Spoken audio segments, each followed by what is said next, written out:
Tout le monde est blessé, les amis, l'heure est grave. À tout moment, on peut voir Chérine ou Logueto ou Marianne défendre sur l'immigré parisien. À ce stade-là, moi, plus rien ne me choque. Il ne faut exclure aucun scénario. Moi, je vous l'ai dit, je pense que l'immigré parisien sera l'attaquant le plus dangereux du Paris Saint-Germain contre le Barça, parce que tout le monde est blessé. Bref, les amis, bonjour tout le monde, j'espère que vous portez toutes et tous très bien. Je suis très heureux de vous retrouver malgré le contexte du match qui a quand même beaucoup changé avec les blessures. Ça reste quand même un match de prestige, oui. On nous a promis lors du tirage au sort une guerre des étoiles. Finalement, on va assister à quasiment un match de Youth League, on va pas se mentir, avec les absents d'un côté comme de l'autre. Un peu plus quand même du côté du Paris Saint-Germain, mais quand même du côté du Barça, il y a aussi des absents. Vous savez, de base, je voulais répondre à vos questions ici sur cette vidéo, vos questions sur Instagram, je veux dire. Je pense que je vais répondre directement là-bas sur Instagram. Ici, je vais vraiment, à partir de vos questions aussi, faire un avant-match où on revient sur les forces, les faiblesses, sur qu'est-ce que ce match signifie aussi pour les deux équipes. Est-ce que c'est un match qui va être déterminant pour la suite, tout ça? Moi, avant même de rentrer dans les détails tactiques ou quoi que ce soit, la bataille du milieu, je pense que ce match-là, quelle que soit l'issue, ça sera difficile en fait de tirer des conclusions sur le long terme. Pourquoi? Parce que c'est un match de phase de ligue, deuxième journée. La saison du Paris Saint-Germain la saison dernière est là pour nous rappeler en gros que tu peux être au bord de l'élimination lors de la phase de ligue et alléguer la Ligue des Champions derrière. Ça, c'est une chose. La deuxième chose, c'est il y a tellement d'absents en fait que ce ne sont pas les versions finales, les meilleures versions des deux équipes. Encore plus celle du Paris Saint-Germain parce qu'il ne faut pas minimiser celle du Barça. Parce que tu arrives dans ce match-là sans Fermin Lopez qui était sur une forme incroyable, sans Gavi qui est blessé pour de longues semaines, de longs mois, qui était aussi revenu très bien, sans ton gardien, ta nouvelle recrue, ta recrue la plus importante du mercato. Ça, c'est une absence ultra importante pour le Barça, Joan Garcia. Parce que Joan Garcia, ce qu'il dégage aussi, c'est de la confiance. Il rassure son équipe, ses défenseurs. C'est une perte importante, Joan Garcia. C'est extrêmement important d'avoir perdu Joan Garcia pour le Barça. Rafinha, il y a beaucoup qui pensent que Rafinha n'est important que pour marquer des buts, mais je pense que l'absence de Rafinha va se faire ressentir aussi dans son apport sans ballon. Parce que Rafinha est la première lance de pressing du Barça. À chaque fois que Rafinha est là, on le sait, il ne s'économise pas, il amène tout le monde dans son sillage, c'est un leader, il amène tout le monde, vraiment c'est un exemple. Et ça va peut-être manquer au Barça, donc j'espère que ça ne sera pas le cas et que les autres feront le boulot. Et on va en parler par rapport aussi aux potentielles conséquences de ce résultat à la fin du match. Mais je pense que le Barça, même avec certaines absences importantes, notamment je pense aussi Baldé qui va débuter sur le banc, celle-là aussi elle est très importante parce que les gars, s'ils mettent Gvara sur Gérard Martin, j'ai peur de ce qui nous attend. Bref, les amis, on connaît Lucho, on sait qu'il aime exploiter les faiblesses de ses adversaires. Ça a été le cas lorsqu'il a éliminé le Barça en ciblant Ronald Araujo. C'était vraiment ça le plan de jeu. Il l'a dit, on a vu le documentaire où il disait à ses joueurs que Araujo est la faiblesse, donc il va falloir le presser.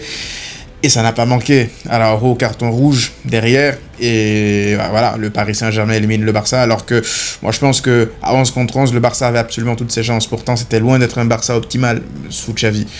Là, je pense que Luis Enrique, s'il regarde un peu les matchs du Barça, au-delà de Gérard Martin, je pense qu'il va même cibler le côté gauche au complet du Barça. Pourquoi je parle du côté gauche dans son ensemble?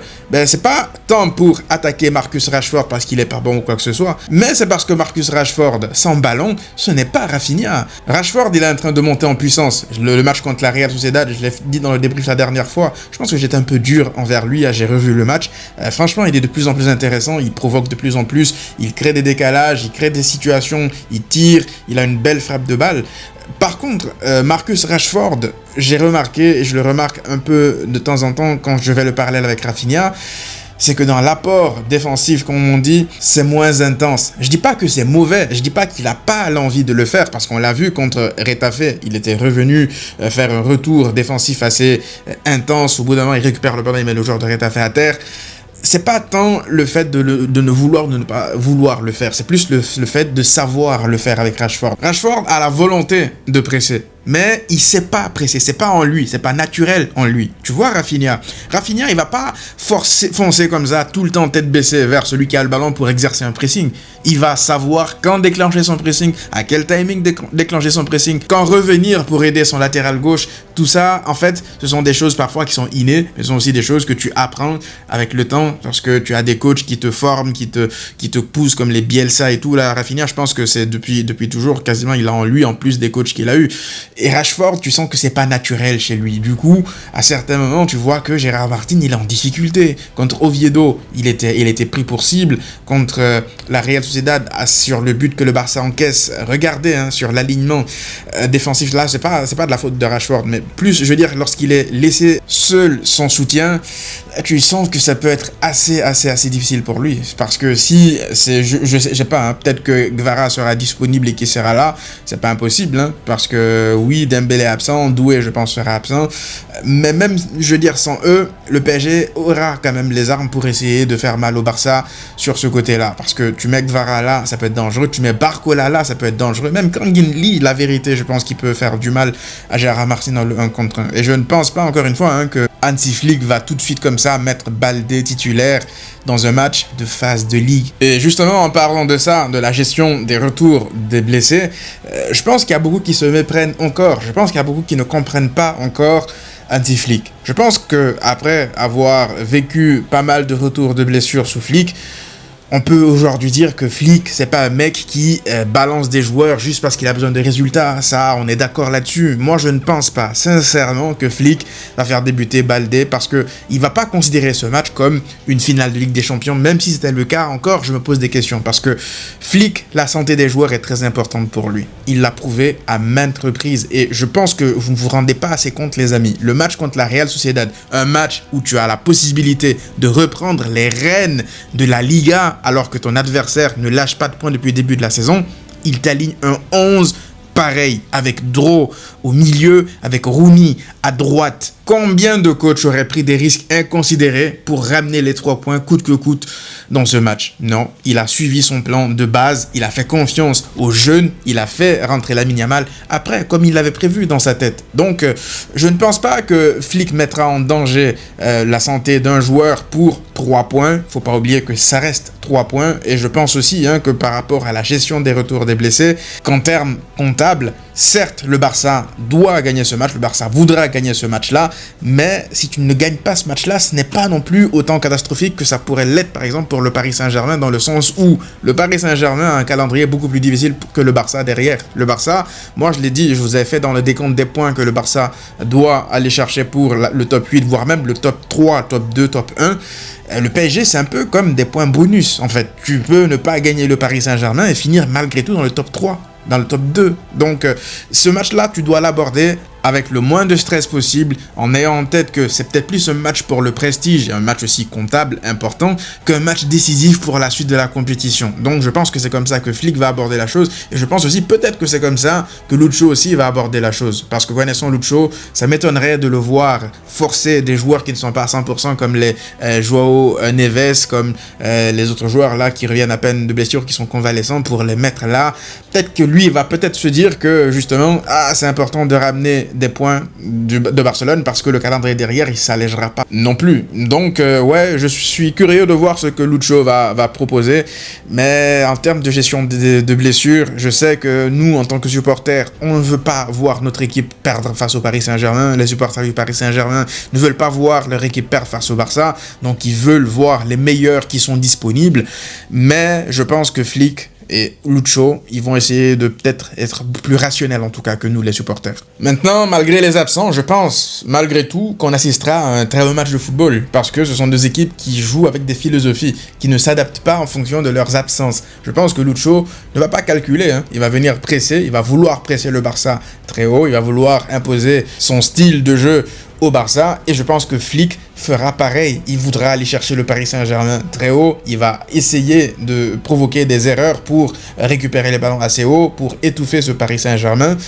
Donc ouais, je pense qu'on assistera quand même à un grand match de football. Je suis curieux, la vérité, de savoir qui aura la maîtrise, parce que certes, tu as Vitinha qui est là au milieu. Est-ce qu'il sera à 100%? On ne le sait pas. Fabien Ruiz, on ne le sait pas. Mais de l'autre côté, les gars, Pedri, Frenkie de Jong, ils marchent sur l'eau en ce début de saison. Olmo qui fait une bonne rentrée la dernière fois face à la Real Sociedad. Olmo, j'ai l'impression que chaque fois qu'il sort du banc, il est fort. Mais à chaque fois qu'il débute un match, il est nul à chier. Donc frère, là, on a besoin de toi, que tu sois au niveau d'un grand match en fait. Parce que t'as coûté 60 briques. Certes, t'es formé au Barça, mais t'as coûté 60 briques, frère. Donc au bout d'un moment, dans les gros matchs, il va falloir que Olmo prenne ses responsabilités.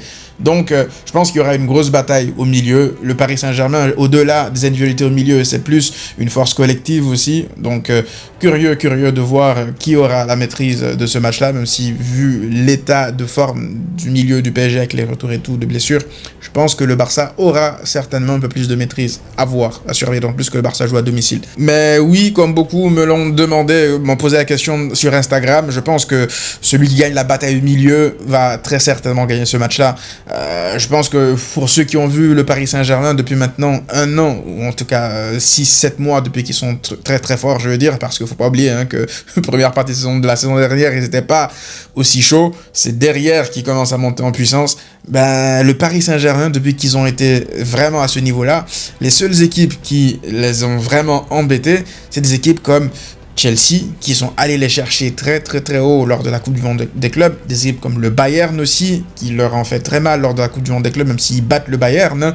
Des équipes qui vont les chercher, ou même Tottenham, lors de la finale de la Super Coupe d'Europe. Tottenham, en deuxième période, vu qu'ils ont une avance, ils décident de revenir derrière pour camper dans leur surface. Mais quand ils sont allés chercher le Paris Saint-Germain haut, avec un vrai pressing agressif, le Paris Saint-Germain, c'était les rares fois où je les ai vus, en gros, très inconfortables dans leur match. Et je pense que pour le Barça, c'est la clé en fait. Il n'y a pas 1000 autres solutions. Tu t'exposes s'ils réussissent à battre ton pressing, parce ils ont la possibilité de battre ton pressing, parce que la qualité technique est là. Ça reste le Paris Saint-Germain.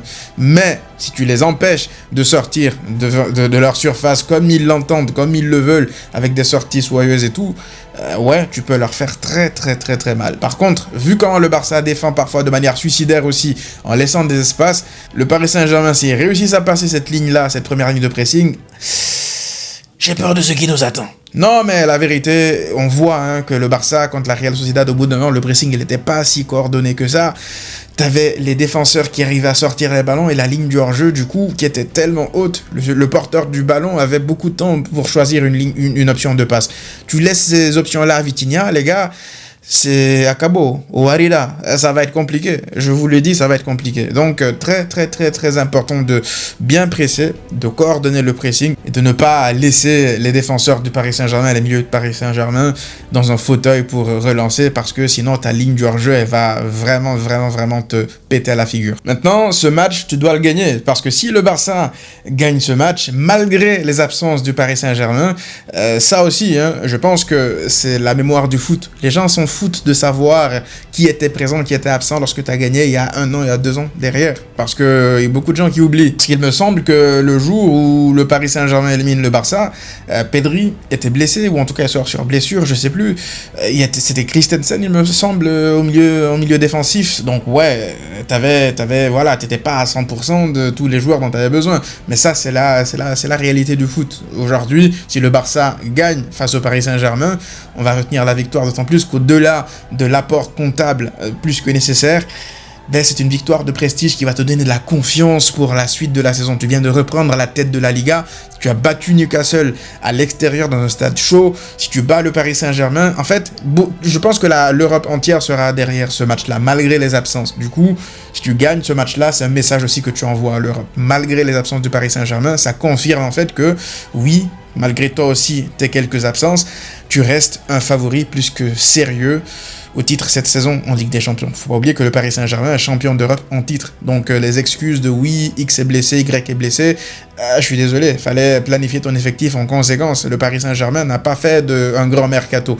Après, c'est la volonté de Lucho, je crois. Il voulait pas non plus trop changer son effectif qui avait gagné. Mais vu l'accumulation des matchs, c'est difficile en fait dans le football d'aujourd'hui de repartir quasiment avec les mêmes 14-15 joueurs, noyaux de joueurs, en te disant que ta saison, elle va se passer comme la saison d'avant. Non, il y aura des blessés, ce qui se passe avec le Paris Saint-Germain. Donc oui, si tu bats le Paris Saint-Germain, ça te donne un boost mental de fou furieux pour les prochaines semaines, pour les prochains jours, que ce soit en Liga ou les prochains matchs en Ligue des Champions, en fait, parce que tu ambitionnes de la gagner, cette Ligue des Champions, cette saison. Tu ne te caches pas, tes ambitions, elles sont claires.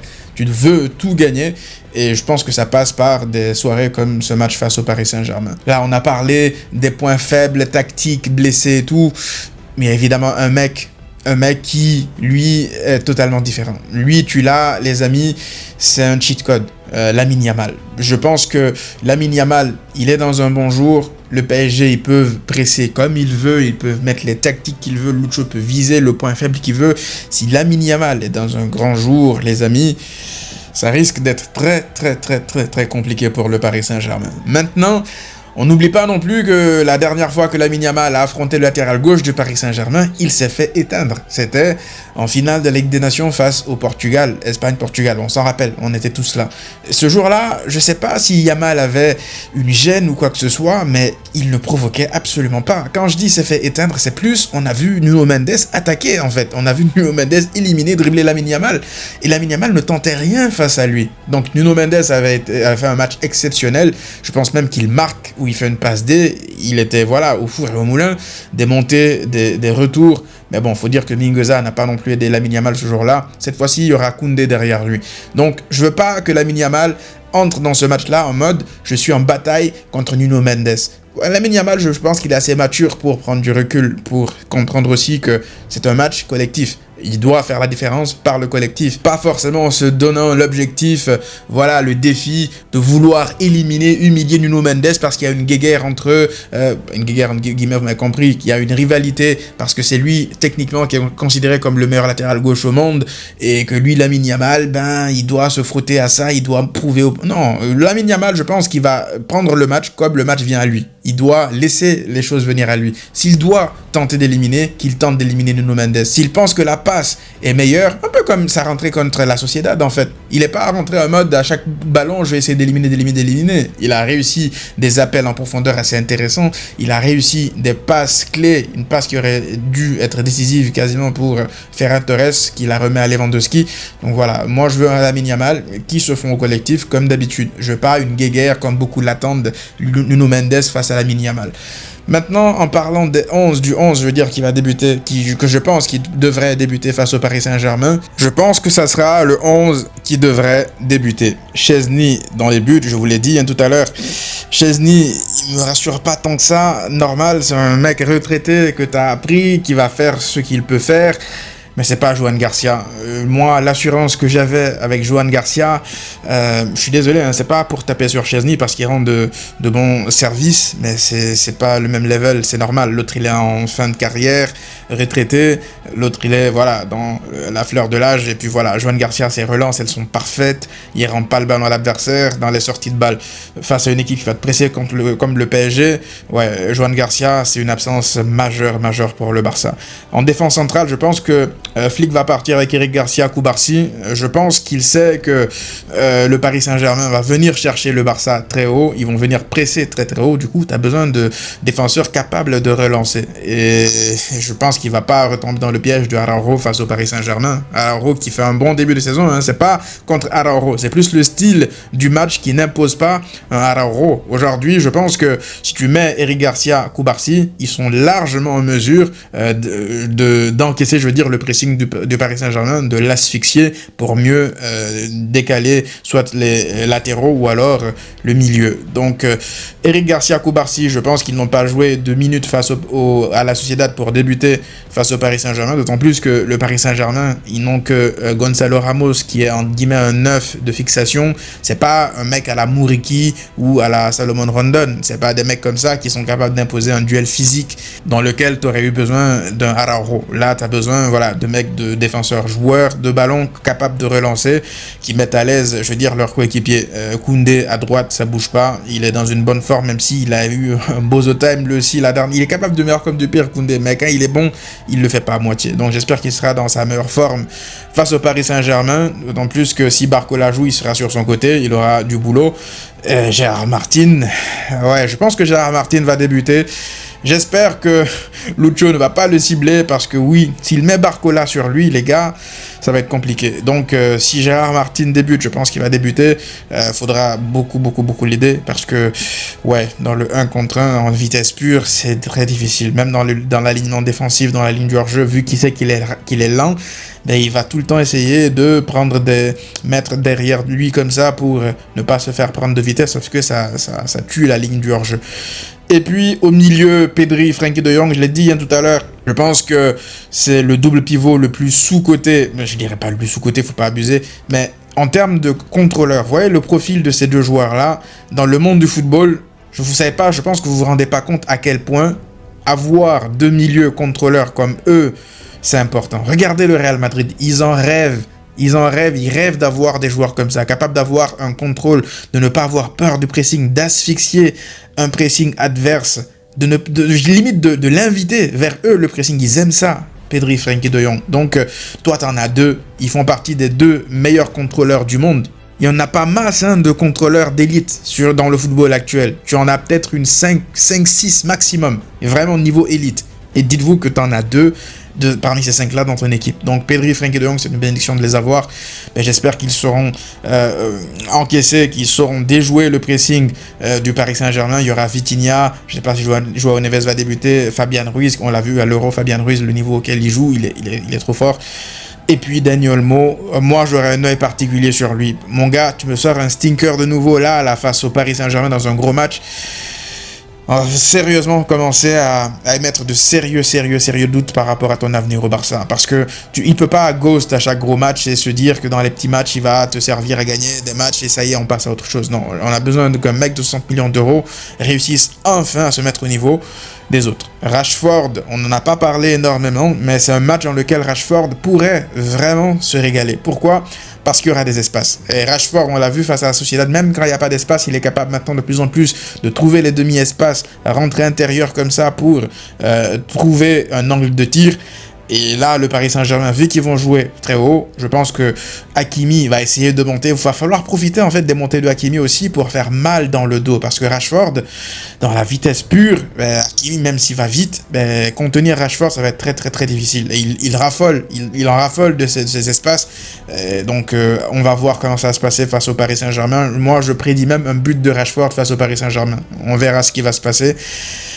On verra, pas besoin d'en dire davantage. Lamine Yamal, comme je l'ai dit, je pense qu'il aura une 60aine de minutes, le classique, 30 minutes pour son retour de blessure. On voit qu'il n'a rien perdu, il est déjà en jambes, donc je pense qu'il est prêt à enchaîner 60 minutes maximum après il sort. Et puis Lewandowski, Ferran Torres, le débat s'est posé, la question elle se pose honnêtement. En plus on a vu la rentrée de Ferran Torres face à la Real Sociedad. Honnêtement, dans le jeu, Ferran il est à un niveau stratosphérique. Franchement, face à la Real Sociedad, t'avais l'impression que tous ses contrôles orientés ils étaient réussis. Il réussissait même ses duels aériens, il gagnait des duels, je veux dire de la tête. Ferran Torres, pourtant je veux dire il n'est pas forcément tout le temps réputé dans le jeu aérien, mais de plus en plus je le vois gagner des duels aériens où Lewandowski excelle en règle générale. Mais je pense que malgré le début de saison de Ferran Torres, Lewandowski qui marque quand même sur les deux derniers matchs, je pense qu'il aura gagné le droit, selon Flick en tout cas, de débuter ce match-là. Je sais pas si ce sera une bonne idée. J'espère qu'on n'aura pas le Lewandowski mode Timberland, comme la dernière fois face au Paris Saint-Germain, où il rate tout ce qu'il entreprend sur le match retour. Le match aller, il est bon, mais le match retour, c'était compliqué. Dans le contenu, c'est un peu comme le match face à la Sociedad. Donc, j'espère que Robert sera lucide, qu'il va pas faire des contrôles trampolines, des contrôles fiscaux pour rendre le ballon. En fait, c'est un match où le déchet technique sera pas beaucoup toléré, en fait. Parce que tu regardes le niveau des deux équipes, c'est un niveau technique très élevé. Donc, tu commences à rater un contrôle, deux contrôles, deux touches de balle de trop, tu vas vite te faire remarquer, dans le mauvais sens du terme. Donc, je pense que c'est le 11 qui va débuter, puis on verra Baldé en deuxième mi-temps, peut-être une trentaine de minutes aussi pour lui. J'espère que d'ici là, que Gérard Martin aura réussi à tenir la baraque. Et pour le reste, malgré les absences, parce que Gavi n'est pas là, je l'ai dit, Rafinha, une absence très importante en gardien, ça reste quand même un 11 plutôt solide pour affronter une équipe comme le PSG qui aurait aussi des absences importantes. Donc voilà les amis, dites-moi vous qu'est-ce que vous en avez pensé dans les commentaires. On se retrouve dans le débrief juste après le match. À très vite.